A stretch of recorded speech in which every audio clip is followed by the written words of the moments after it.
ರಸ್ತೆಯಲ್ಲಿ ನಡೆದುಕೊಂಡು ಹೋಗುತ್ತಿದ್ದ ಯುವತಿಯನ್ನ ತಬ್ಬಿ ಅಸಭ್ಯವಾಗಿ ವರ್ತಿಸಿ ಪರಾರಿಯಾಗಿದ್ದ ಡೆಲಿವರಿ ಬಾಯ್ ಅನ್ನು ಬೆಂಗಳೂರಿನ ಕೊತ್ತನೂರು ಠಾಣೆ ಪೊಲೀಸರು ಬಂಧಿಸಿದ್ದಾರೆ.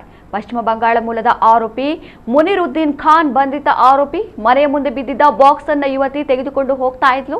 ಈ ವೇಳೆ ಯುವಕ ರಸ್ತೆಯಲ್ಲಿ ಬಟ್ಟೆ ಬಿಚ್ಚಿ ಅಸಭ್ಯವಾಗಿ ವರ್ತಿಸಿ ಬಾ ಎಂದು ಕರೆದಿದ್ದಾನೆ. ಅಷ್ಟಕ್ಕೆ ಸುಮ್ಮನಾಗದೆ ರಸ್ತೆಯಲ್ಲಿ ನಡೆದುಕೊಂಡು ಹೋಗುತ್ತಿದ್ದಾಗ ಯುವತಿಯನ್ನ ಹಿಂದಿನಿಂದ ತಬ್ಬಿಕೊಂಡು ಅತ್ಯಾಚಾರಕ್ಕೆ ಯತ್ನಿಸಿದ್ದಾನೆ. ತಡೆಯಲು ಯತ್ನಿಸಿದಾಗ ಯುವತಿಯ ಕೆನ್ನೆಗೆ ಹೊಡೆದಿದ್ದಾನೆ. ಯುವತಿ ಕಿರುಚಾಡಿದಾಗ ಕಾಮುಕ ಮುನಿರುದ್ದೀನ್ ಖಾನ್ ಅಲ್ಲಿಂದ ಪರಾರಿಯಾಗಿದ್ದಾನೆ. ಘಟನೆಯ ಬಳಿಕ ಕೊತ್ತನೂರು ಪೊಲೀಸ್ ಠಾಣೆಗೆ ಯುವತಿ ದೂರು ನೀಡಿದ್ದಾಳೆ. ದೂರಿನ ಅನ್ವಯ ಪ್ರಕರಣ ದಾಖಲಿಸಿಕೊಂಡ ಪೊಲೀಸರು ತಲೆಮರೆಸಿಕೊಂಡಿದ್ದಂತಹ ಆರೋಪಿ ಮುನಿರುದ್ದೀನ್ ಅನ್ನ ಬಂಧಿಸಿದ್ದಾರೆ.